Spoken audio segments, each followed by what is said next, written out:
ओए बेबी, ओए ओए ओए ओए ओए, नाइस नाइस। अरे वाह वाह वाह वाह वाह।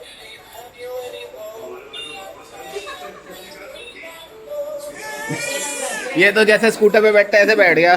एक पैर इस तरह, इसका एक पैर इस साइड करना दीदी। ओए अच्छा बैठ।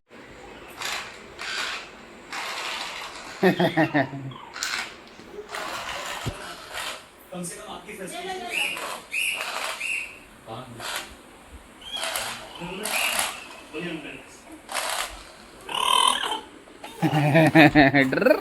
और मेरी डर गाड़ी कैसे चलती है था डर करके। बाय। हेलो गाइस, तो अभी फ़िलहाल तो मैं आज ऑफिस आया था और थोड़ा काम था, तो अभी ऑफिस में ही हूँ। अभी फ़िलहाल ऑफिस में ही है और मीटिंग्स हैं थोड़ी, तो मीटिंग करके फिर आराम से 9 सवा 9 बजे घर निकलेंगे। अभी थोड़ा फ्री था तो मैंने कहा कि नीचे घूम लेते हैं। यहाँ पे अच्छा है, यहाँ पे भी अच्छा वॉकवे बनाया हुआ है इन्होंने ऑफिस में, तो प्रीमाइसेस में आप घूम सकते हैं। तो दिखाता हूँ मैं। यहाँ पे लोग गेम खेल रहे हैं वॉलीबॉल, और बाकी ये हमारा पार्क है, और ये ऐसे पेडेस्ट्रियन के लिए बनाया हुआ है कि आप यहाँ पे वॉक कर सकते हैं। बढ़िया धूप में भी, मतलब अंदर गर्म रहता है, मतलब ठंडा रहता है अंदर, सही है, अच्छा है। तो अच्छा है वॉक करने के लिए ना, कि धूप में आप आराम से घूम सकते हैं अंदर। तो हरियाली बहुत है तो ठंडा ही रहता है मोस्टली। मैंने सोचा जब तक यहाँ पे हैं वॉक कर रहे हैं, थोड़ा फॉर्चून कॉफ़ी पी लेते हैं। यहाँ पे मैंने फैटिस फ्रैपे ऑर्डर करा है, देखते हैं कैसी है। इट्स लाइक कोल्ड कॉफ़ी, तो बढ़िया होनी चाहिए। फिर हमारे ऑफिस प्रीमाइसेस में ही है, तो काफ़ी लोग ऑफिस से हमारे कलीग्स भी करते हैं, तो मैं देखता हूँ आज कैसी है। मैं ट्राई नहीं करी है, फर्स्ट टाइम ट्राई कर रहा हूँ अभी। तो ये है हमारी कॉफ़ी, और इसके साथ एक फॉर्चून कुकी टाइप मिला है हमारे को। इसमें ये लिखा हुआ है हमारा, दिखाता हूँ मैं। ये लिखा है इसमें breath, this is just a chapter not your whole story. सही है, तो बढ़िया है। यहाँ पे अभी शाम हो गई है अच्छी खासी, और ऑलमोस्ट रात ही हो गई है, तो सही है। अभी वेदर भी सही है, ठंडा है थोड़ा।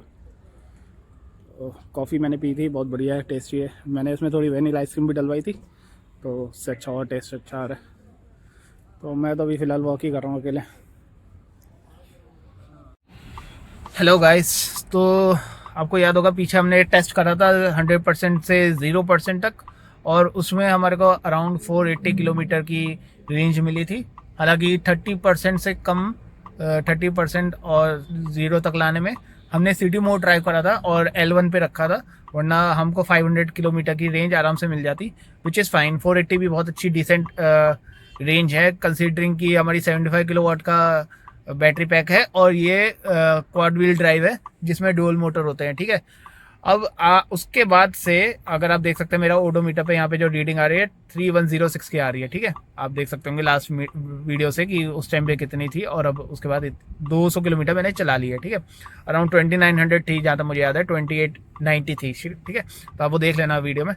उसके बाद मैंने 100% चार्ज करी थी, और तब से मैं अभी 2 बार ऑफिस आया हूँ, गुड़गांव से नोएडा, ठीक है। अभी भी रास्ते में आप देख सकते हैं DND पे खड़ा हूँ मैं फ़िलहाल, ठीक है। तो ट्रैफिक है यहाँ पे थोड़ा, तो मैंने यहाँ पे खैर ये डीप वो ऑन कर दिया था, ठीक है, इमरजेंसी लाइट। तो फिलहाल मैं ये दिखा रहा था कि मेरी अभी डिस्टेंस कवर्ड जो है फ़िलहाल, जो 100% चार्जिंग होने के बाद मैंने ट्रिप ए 0 कर दिया था, और तब से लेके अभी तक मेरी 211 किलोमीटर चल चुकी है अभी गाड़ी, और ऑलमोस्ट अभी 303 किलोमीटर की रेंज दिखा रहा है मेरे को। मतलब रफली अराउंड 511 किलोमीटर मेरी चल जाएगी अगर मैं 513 किलोमीटर, ठीक है। अगर मैं इसको मान लो कि अगर वो लास्ट में दिखाता भी है कि 0% में भी 35 किलोमीटर दिखा रहा था, जैसे अगर वो भी हटा दूं मैं, तो भी मेरे को 490 की अच्छी खासी रेंज दिखा रही है। 490 या 500 की तो आराम से दे देगी, ठीक है। और अगर मैं अब इसको AC बंद कर दूं ना अगर, तो मेरे को 344 किलोमीटर की अभी भी रेंज दिखा रहा है, मतलब रफली 555 किलोमीटर की रेंज दिखा रहा है। और ये तो तब दिखा रहा है जब मेरी बैटरी अभी सिर्फ 56% बची हुई है, ठीक है। अगर मैं 100% से ही मैं अगर AC के बिना चलाऊँ ना, तो आप मान के चलो कि आराम से आपको 580 किलोमीटर की रेंज आराम से देगा, उससे ज़्यादा भी दे सकता है। बट मैं बोल रहा हूँ कि आप थोड़ा AC बंद करके आप चला भी रहो तो आपको 550 तो आराम से दे देगी, ठीक है। ये देख सकते हैं अभी जब मैं 56% से अगर मैं चला रहा हूँ तो मेरे को 555 की दिखा रहा है, तो उससे तो पता नहीं कितनी ही देगी, ठीक है। तो जो कंपनी क्लेम कर रही है ना कि 625 किलोमीटर की, मेरे को लगता है यार वो अचीवेबल है चीज़। अगर आप डिसेंटली चलाओ AC बंद करके तो 625 भी पॉसिबल है, ठीक है। जैसे आप देख सकते हैं 56 पे 344 किलोमीटर और ऑलरेडी ड्रिवन इज 211 किलोमीटर, ठीक है। तो यार ये पॉसिबल है चीज़ यार। मुझे तो लगता है कि कंपनी ने कहीं पे भी झूठ नहीं बोला। और मैं आपको ये बताऊं, इतना हमारे को रफ चलाना भी नहीं है। जैसे मैं आज सोच रहा था विदाउट AC चलाऊंगा, लेकिन यार दिल्ली की जो कंडीशन है ना, वो उतनी सूटेबल नहीं है कि आप विदाउट AC चलाओ या खिड़की खोल के चलाओ। क्योंकि एक भाई का कमेंट आया था कि भाई इसको विदाउट AC आप 100 किलोमीटर चलाना। मैंने कमेंट करा था मैं करूँगा, लेकिन मुझे लगता नहीं है। क्योंकि यार एक चीज़ बताऊँ, यहाँ पे बहुत पॉल्यूशन है, साउंड पॉल्यूशन है या एयर पॉल्यूशन है, ठीक है, सब कुछ है यहाँ पे। फिर गर्मी भी हो जाती है, चाहे अभी थोड़ा प्लेजेंट है वेदर, लेकिन फिर भी गर्म हो जाता है, ठीक है, गाड़ी में। तो मैंने थोड़ी देर चलाया था, लेकिन 1 किलोमीटर आधे किलोमीटर में ही मेरी तो हालत ख़राब हो गई। तो फिर AC चला के ही चलाना पड़ा। और जैसे मैं एक भाई की वीडियो देख रहा था, सचिन रोज की, ठीक है, उन्होंने किसी का रिव्यू लिया था हैरियर EV का। तो उसमें वो जैसे बता रहे थे, जैसे जो ओनर थे उनके पास शायद इससे एक नीचे वाला मॉडल था, शायद फियरलेस, ठीक है, या फियरलेस प्लस होगा। तो वो बता रहे थे कि उतना कूलिंग नहीं कर रहा है AC इसका, है ना, कि मतलब उनको 18 पे रखते हैं तब जाके ठंडा करता है।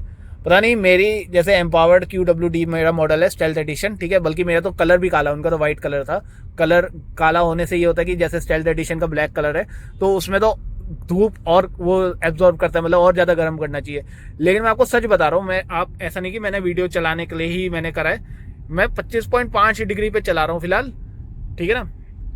ये आप देख सकते हैं 25.5 डिग्री पे चला रहा हूँ मैं। और मैं रफली अराउंड 25 रखता हूँ, क्योंकि अगर मैं 26 रखूँगा ना तो फिर वो थोड़ी गर्म हवा फेंकता है। तो मैं 26 पे तो खैर नहीं चलाता, 26 डिग्री पे, लेकिन हाँ मैं 25 के आसपास ही रखता हूँ। और ज़्यादा मुझे गर्म लगता है तो मैं 23 पे कर लेता हूँ, फैन थोड़ा बढ़ा लेता हूँ थोड़ा सा।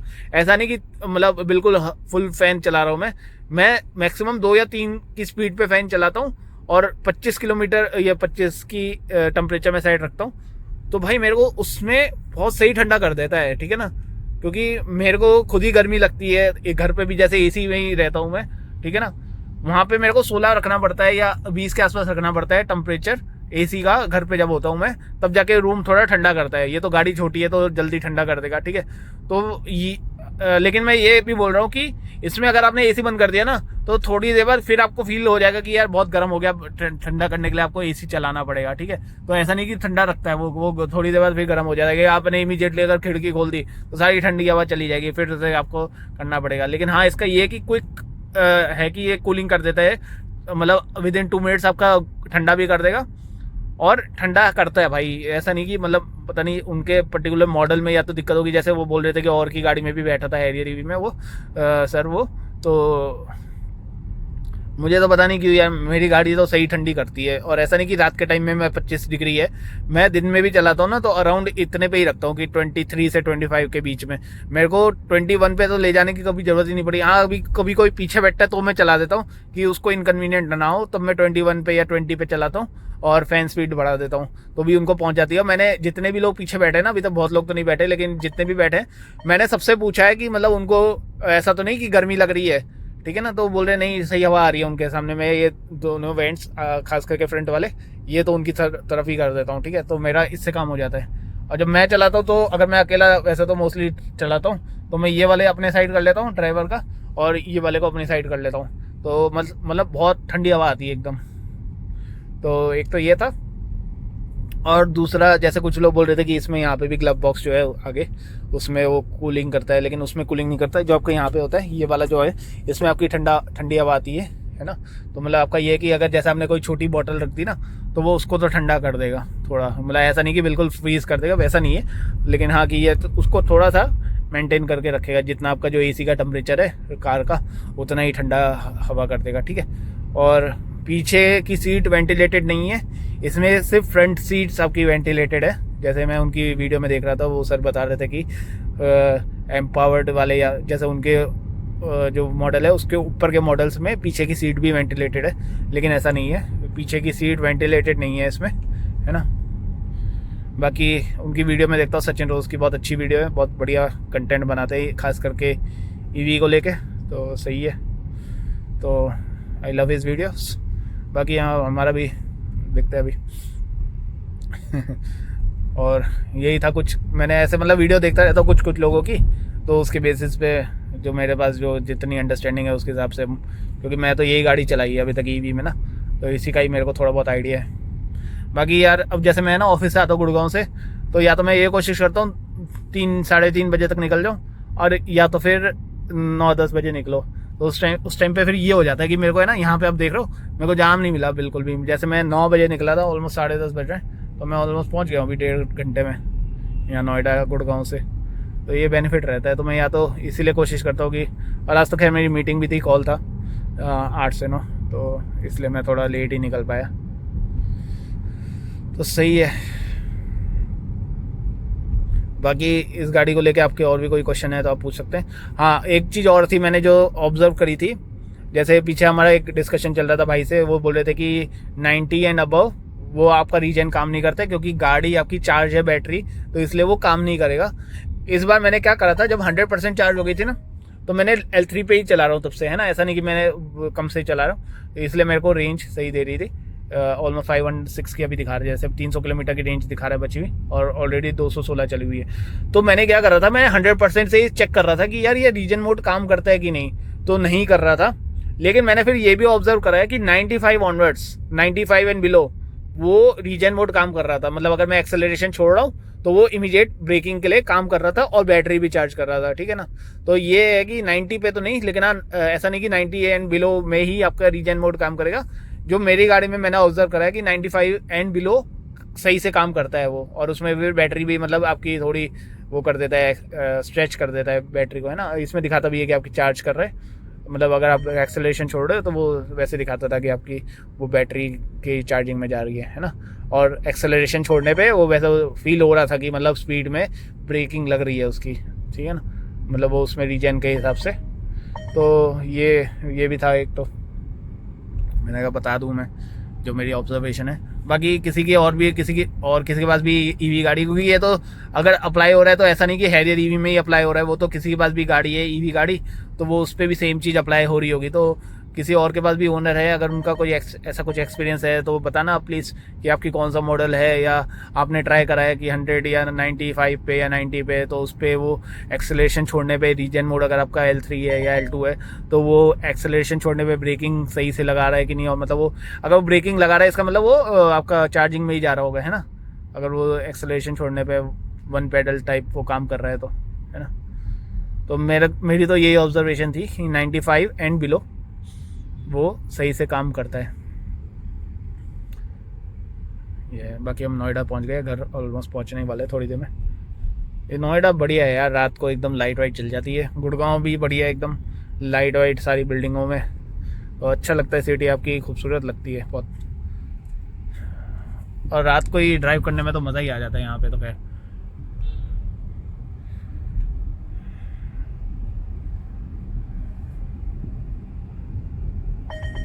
आपको कम ट्रैफिक मिलता है इसमें।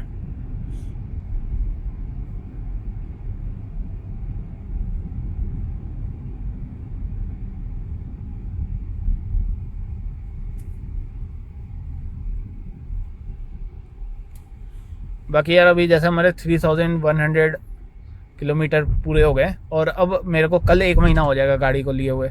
मैंने 25 अगस्त को लिया था और आज 24 सितंबर है, कल 25 सितंबर हो जाएगी, तो कल हमारे को 1 महीना हो जाएगा। तो 1 महीने में ऑलमोस्ट लाइक 3200 के आसपास किलोमीटर रन हो जाएगा, क्योंकि मेरे को कल भी ऑफिस जाना है ना।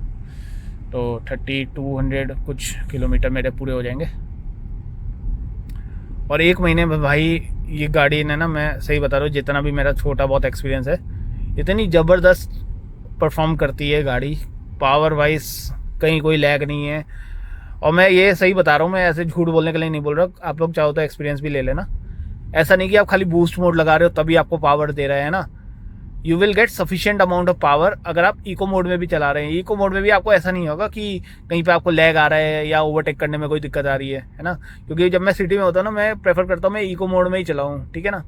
सिटी में भी चला सकता हूँ लेकिन मैं इको में ही प्रेफर करता हूँ, क्योंकि मेरे को बहुत ज़्यादा पावर भी नहीं चाहिए खास करके सिटी में, क्योंकि सिटी में आपकी रोड उतनी ज़्यादा नहीं सपोर्ट करती ना कि आप फास्ट चलाओ, है ना।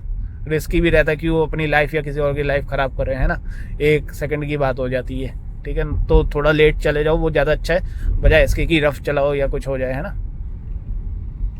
बाकी ये है कि हाईवे पे हैं तब तो थोड़ा फास्ट भी चला लो तो ठीक है, बट अंडर जो सेट लिमिट है उसमें, कि जो गवर्नमेंट ने सेट करा उसी पे ही चलाओ, है ना।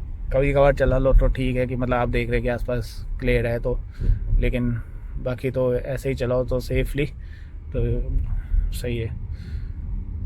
और बाकी आप लोग प्लीज़ बताना कि हमारी वीडियो में अगर कोई कमी है या कुछ इम्प्रूवमेंट की कहीं पे अगर ज़रूरत है तो आप प्लीज़ बताना, तो हम उसको पक्का कंसीडर करेंगे।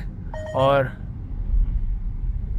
अभी मैंने सनी को बोला था कि अक्टूबर में कहीं चलते हैं मनाली साइड में या कहीं पे, है ना। तो देखते हैं अगर हमारा प्लान बनेगा तो हम मनाली बिल्कुल जाएंगे। और मेरे को आप पहले एक तो ये भी फीडबैक में बताना अगर किसी के लिए पॉसिबल है थोड़ा, अगर हमारी वीडियो देखते हैं तो, कि हमारी वीडियो बहुत ज़्यादा लंबी तो नहीं हो रही, क्योंकि मेरा यार पर्पस ये है ना कि एक ऐसा एक्सपीरियंस दूँ कि आप हमारे साथ में ही चल रहे हैं ऐसा। इसलिए मैं जितना ज़्यादा से ज़्यादा कंटिन्यूसली मतलब रिकॉर्डिंग कर सकता हूँ उतना करता हूँ मैं, ताकि ऐसा ना हो कि कुछ छूट जाए। क्योंकि एक तो ये कि आप डेस्टिनेशन पे पहुंच जाओ, है ना, थोड़ा सा दिखा दो कि स्टार्टिंग करी है, फिर डेस्टिनेशन पे पहुंच जाए, बीच में कहीं चार्जिंग पे करा तो वो सब दिखा दो, बट वो तो यार हर कोई दिखा ही रहा है। मेरा तो ये है कि यार आपको एक ओवरऑल एक्सपीरियंस मिलना चाहिए कि रास्ते में कैसे जा रहे हैं, क्या है, पेड़ पौधे है ना, रोड है, सब कुछ है, ट्रैफिक है, सब पूरा एक्सपीरियंस में दूँ, एक ओवरऑल एक्सपीरियंस, है ना। तो रास्ता आपको पूरा ऐसा लगना चाहिए यार मैं इस रास्ते से गया था, वहाँ पे हम गए थे तो कुत्ता भी मिला था मेरे को, रास्ते में गाय भी मिली थी, है ना, और ऐसे गए थे फिर वहाँ से लेफ्ट लिया था ऐसे, ठीक है ना। वहाँ पे पहाड़ दिखे थे या कैसा था एटमॉस्फेयर कैसा था, रोड कैसी थी, चौड़ी थी, पतली थी, है ना। तो सब मैं एक पूरा ओवरऑल एक्सपीरियंस देना चाहता हूँ, इसलिए मैं थोड़ी लंबी बनाता हूँ। मेरे 5-5, 6-6 पार्ट भी, और एक पार्ट आपका 1-1, 1.5-1.5, 2-2 घंटे का भी हो जाता है ना। क्योंकि यार सही बताऊँ मेरे लिए बहुत ईजी होगा कि मैं छोटी सी वीडियो बनाऊँ, है ना, आधे घंटे की बना दूँ पूरी ट्रिप की, या 1 घंटे की बना दूँ मैक्सिमम, है ना। उसमें मेरी मोबाइल भी खर्च कम होगा कि मेरी मोबाइल की बैटरी भी कम यूज़ होगी, है ना, या बैटरी की लाइफ, मेरी मोबाइल की लाइफ भी बढ़ जाएगी।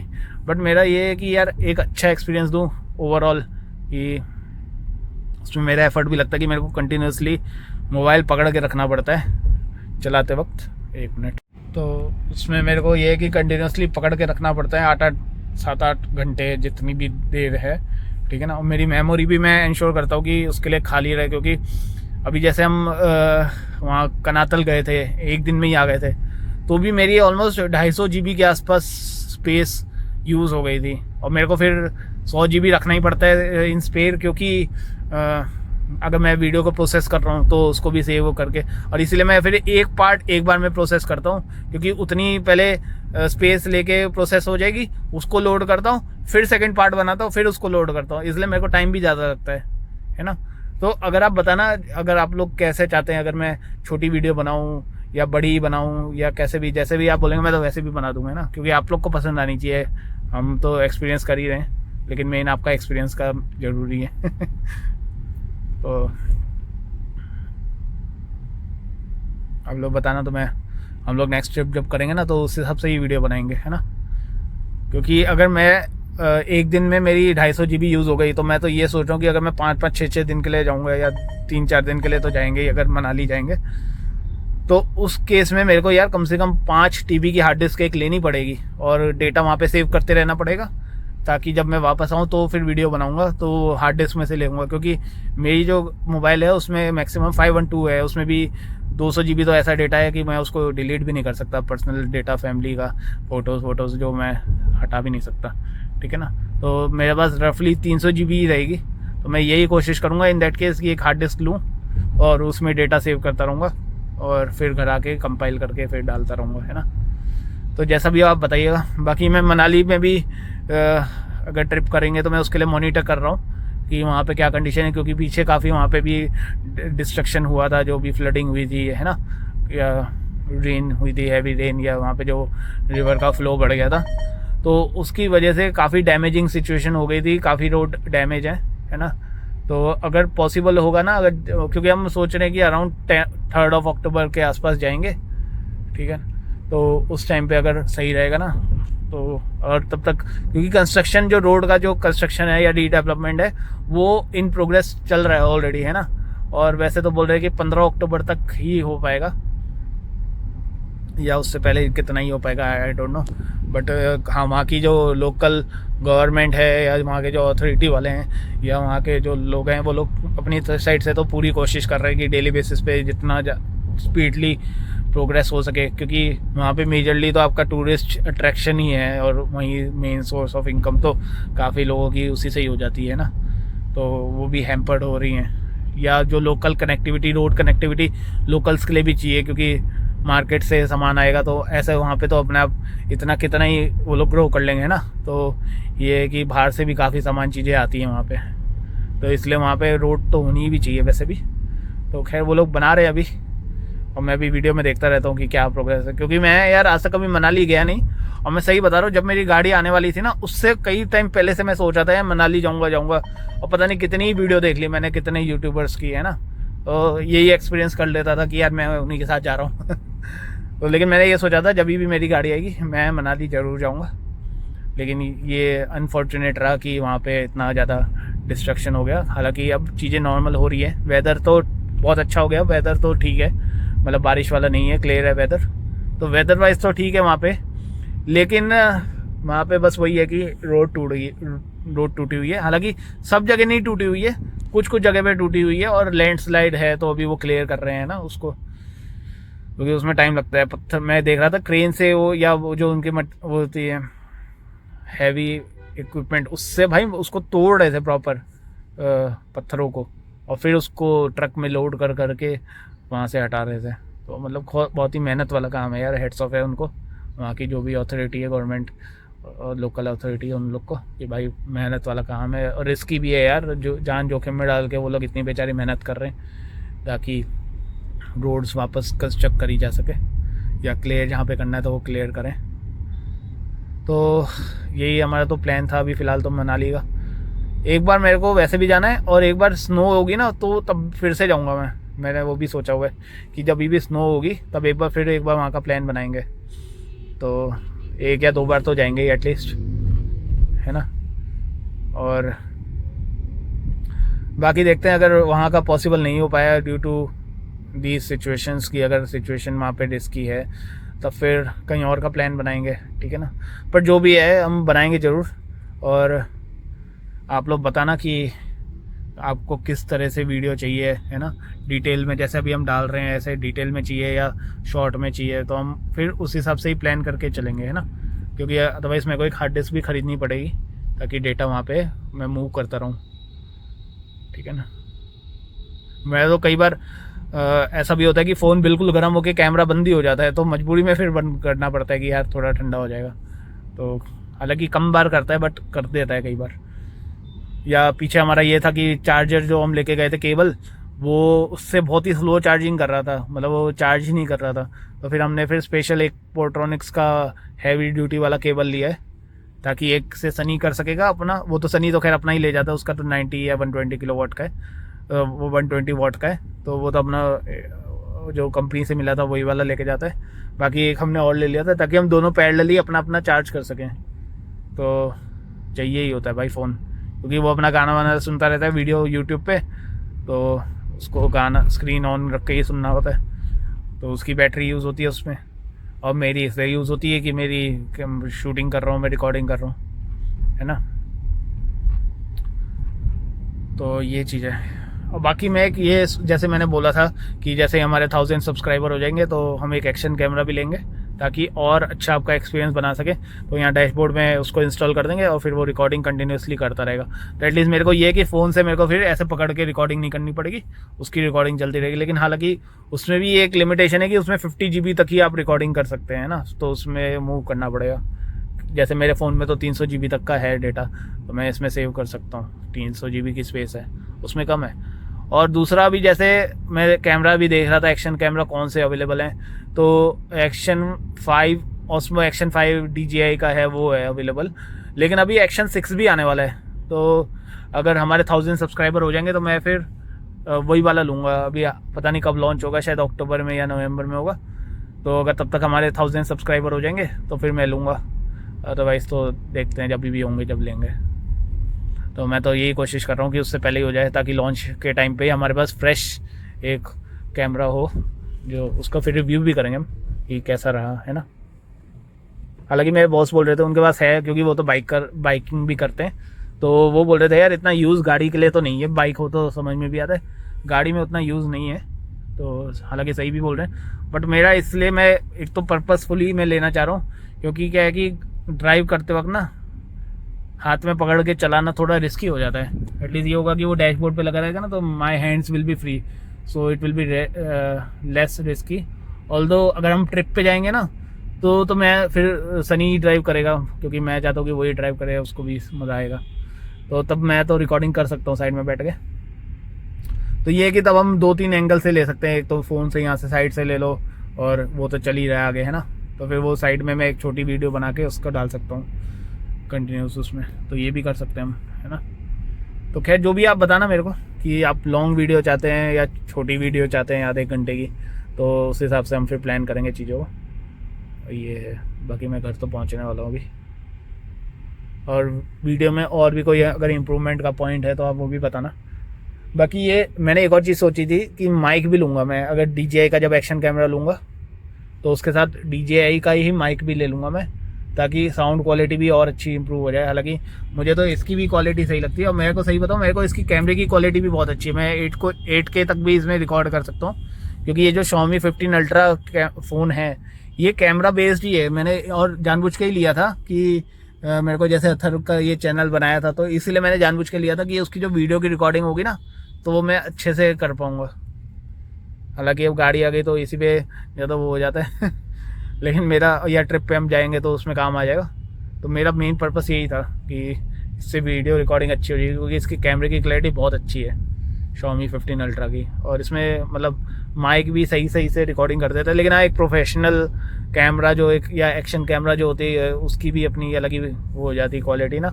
और दूसरी बात ये कि जो माइक उसका जो आता है तो उसकी क्वालिटी तो खैर अलग ही होगी माइक की, तो नो डाउट अबाउट इट।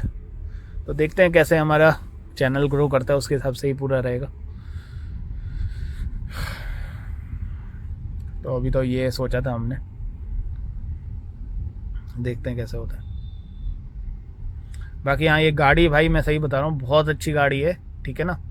मैं इससे बहुत उम्मीद नहीं करता कि मेरे को 550 या 500 दे, है ना।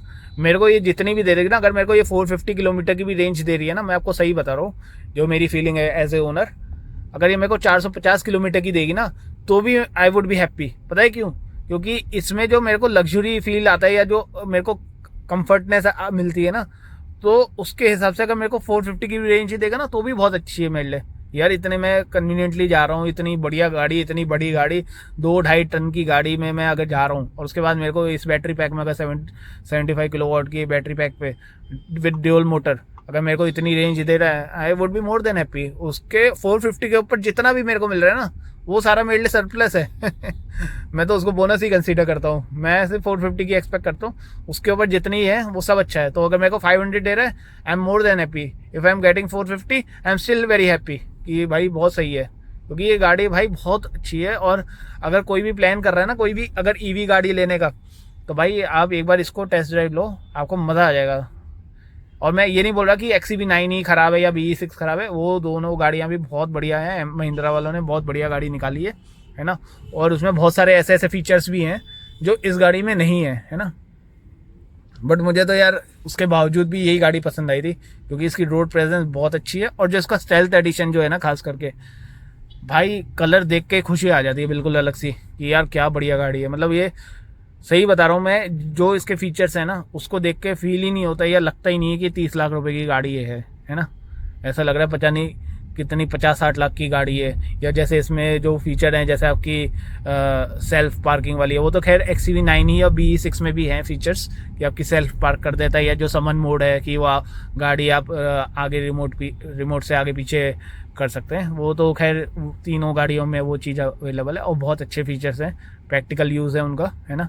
खास करके अगर किसी को पार्किंग में करना है तो वो तो यार एक कन्वीनियंस है, आप खुद भी कर सकते हो, ऐसा नहीं है कि मस्ट हैव फीचर है या ड्राइव कर रहे हैं तो पार्किंग नहीं कर सकते, है ना। और हो सकता है कि उसमें पार्किंग में थोड़ा ज़्यादा ही टाइम ले ले, क्योंकि वो आगे पीछे करता है, उतने में तो बंदा खुद ही कर लेगा, ठीक है ना। वो पॉइंट है सारी बातें, लेकिन एक फीचर होना अपने आप में ही बहुत बड़ी बात है, जो मर्सिडीज़ की लेवल की गाड़ियों में भी शायद नहीं है। और मर्सिडीज़ के बहुत अच्छे मॉडल, ये बहुत एक्सपेंसिव मॉडल्स में वो वाले फीचर्स आते हैं, वो वाले फीचर आपको इस गाड़ी में मिलते हैं तीनों में, चाहे BE6 है या XCV9 है या हैरियर EV है ना। तो बहुत बढ़िया बात है वो। या जो समन मोड है, समन मोड तो यार चलो एक बार आप सेल्फ पार्किंग वाला फीचर नहीं भी यूज़ करोगे, समन मोड तो आप बहुत एक्टिवली यूज़ कर सकते हो, क्योंकि हमारे इंडिया में यार जब पार्किंग होती है ना तो बहुत कंजेस्टेड होती है। जैसे बाहर तो फिर भी स्पेस में डाल देते है ना बंदा, तो यहाँ पे ये है कि आपकी गाड़ी में लग भी सकती है कि डोर खोलते हुए, क्योंकि क्लोजली पार्क्ड गाड़ियाँ हैं, तो उस केस में वो हेल्प करता है यार। वो चीज़ मैंने ही बहुत बार यूज़ करा हुआ है ना। ऐसा नहीं है कि वो फीचर ऐसा कि एक बार दिखाया लोगों को, चलो सेल्फ पार्किंग वाला मैं समझ सकता हूँ कि आपने एक बार दिखा दिया लोगों को, है ना, कि हाँ ये सेल्फ पार्क कर सकती है, या कभी वंस इन अ वाइल आपने कर ली खुशी के लिए, है ना।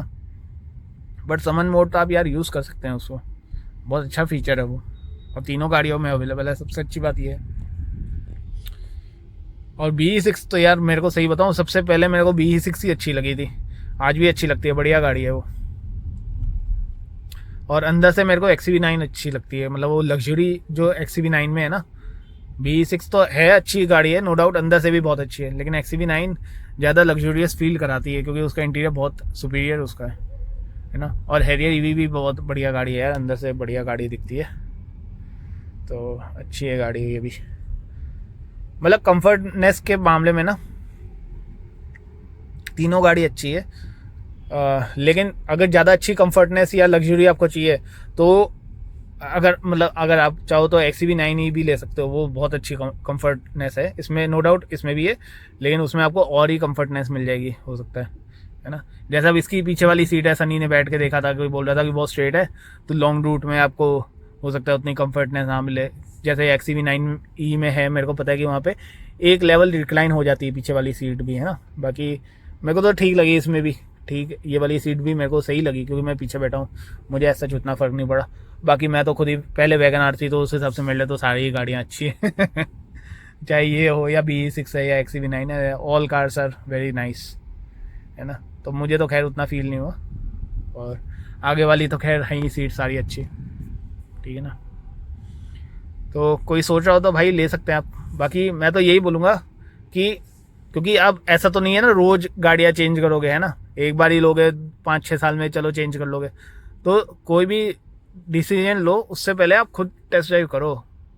दूसरों की गाड़ी का एक्सपीरियंस तो चलो ठीक है, आप ओनरशिप रिव्यू ले लेते हैं या किसी ने आपको बता दिया है ना, तो वो सब तो ठीक है, लेकिन जब तक आप खुद टेस्ट ड्राइव नहीं करोगे ना, आपको समझ में नहीं आएगी चीज़ की क्या है, या जो आप फील कर सकते हो ना वो खुद टेस्ट ड्राइव करके ही आता है। तो वो चीज़ आप करिए, तो आपको पता चलेगा तीनों गाड़ी में क्या फ़र्क है। क्योंकि मैं सही बताऊं, मैंने BE6 तो खैर नहीं ड्राइव करी थी, मैंने XCV9 ड्राइव करी थी, मेरे को तो बहुत अच्छी लगी वो गाड़ी भी, है ना, बहुत अच्छी कन्वीनियंट है।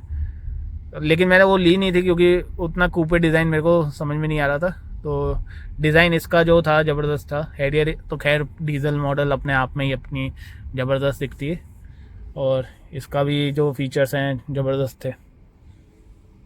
या जैसे उसमें 3 स्क्रीन सेटअप है ना, अब 3 स्क्रीन सेटअप अपने आप में बहुत अच्छा है ना, कि वो उसमें 3 स्क्रीन आ रहे हैं आपके। बट ऐसा नहीं है कि जैसे मैं हैरियर EV में हूँ तो मैं मिस कर रहा हूँ वो चीज़ कि यार 3 स्क्रीन होते तो मज़ा ही आ जाता, नो डाउट वो अच्छा रहता, बट इसका स्क्रीन भी है ना कम नहीं है, बड़ा काफ़ी है, 14.5 इंच का है। और सबसे अच्छी बात है बड़ा स्क्रीन होने के साथ क्लैरिटी भाई बहुत अच्छी है, मतलब क्लैरिटी वाइज ना मेरे को लग रहा है XCV9 का जो स्क्रीन है उसमें भी इतनी क्लैरिटी नहीं होगी जितनी इसकी क्लैरिटी है स्क्रीन की, या जो रिस्पॉन्स आता है, ऐसा नहीं कि लैग कर रहा है ना। मेरे को अभी 1 महीना हो गया, मेरे को आज तक इसमें कोई लैग या कोई इशू नहीं आया स्क्रीन में, है ना, कि कोई बंद हो गया हो या वो दिक्कत आ रही हो। बिल्कुल बढ़िया से चल रहा था। या जैसे इसका ये जो IRVM है, तो ये भी बहुत बढ़िया से काम करता है। देखो अभी रात के टाइम में भी है ना, रेंडमली मैं तो आपको दिखा रहा हूँ कि कितना क्लियरली दिखा रहा है। मतलब सही है यार, गाड़ी बहुत अच्छी बनाई है। या ये जो इसका इंस्ट्रूमेंट क्लस्टर है आपका, मैं तो भाई इसमें ही मैप लगा के चलता हूँ इसमें मैप लगा देता हूँ, साइड वाला एंटरटेनमेंट स्क्रीन है, उस पर वो रेंज वाला स्क्रीन लगा के तब चलता हूँ। जैसे ये वाला लगा हुआ है ना, तो यही वाला लगा के चलता हूँ मैं, है ना। अब तो खैर घर आ गया था इसलिए मैंने मैप बंद कर दिया था। तो ये है, वरना मैं तो मैप इसी में ही लगाता हूँ, और उसमें अच्छा भी लगता है कि यार इसमें मैप भी आ रहा है। या जिसने भी देखा ना कि यार ये तो मैप इसमें इंटीग्रेटेड है, मैंने कहा हाँ। तो और प्रैक्टिकल भी है वो चीज़ कि यार आप साइड में देखोगे स्क्रीन में मैप, तो उससे अच्छा जब आपके आंखों के सामने होगा ना, तो वो ज़्यादा अच्छे से काम करता है ना। अभी आप देखो, चलो अब दिखाता हूँ मैं आपको। मैं घर पहुँच गया ऑलमोस्ट, ठीक है। 292 ऑलमोस्ट दिखा रहा है मेरे को, और 230 ऑलरेडी कवर्ड है। समझो आप 522 किलोमीटर की मेरे को दिखा रहा है ऑलमोस्ट, समझो आप 512 किलोमीटर, ठीक है। तो सही है यार, और मेरे को लग रहा है कि L3 के साथ है ना, तो हो सकता है वो और थोड़ी बढ़ जाएगी। तो यार सही चीज़ है, मतलब बढ़िया है। 522 की रेंज मतलब दिखा रहा है, तो सही है यार इतनी। तो सही है, और मैं बोल रहा हूँ 522 नहीं भी देना, अगर 500 भी दे तो यार 500 कम थोड़ी होती है, 500 किलोमीटर की रेंज बहुत है यार। और सही है मतलब। मैं गाड़ी पार्क कर लेता हूँ, है ना, ये और कोई इनकन्वीनियंस ना हो।